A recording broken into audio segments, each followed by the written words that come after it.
La promesse du règlement européen, j'espère, c'est de ne pas trop bousculer nos habitudes, en tout cas en France, mais au contraire, peut-être d'en faire une vraie opportunité, hein.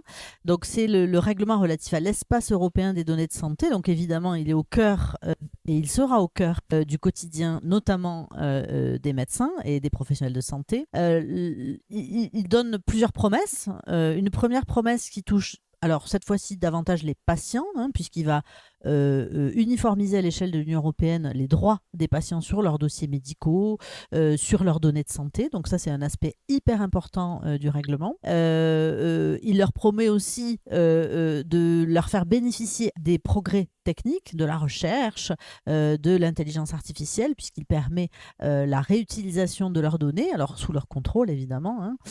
Mais ça, c'est un point important sur lequel on pourra revenir.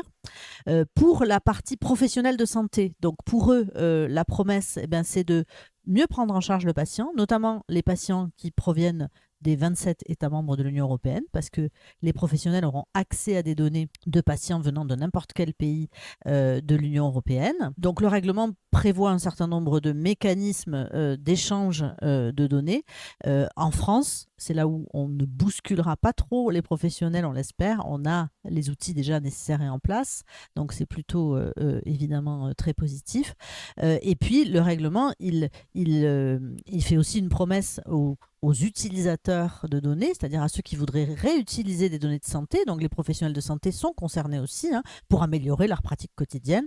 Eh bien, ils pourront le faire de façon beaucoup plus fluide, dans des délais beaucoup plus raisonnables. Et donc ça va notamment considérablement améliorer la recherche médicale.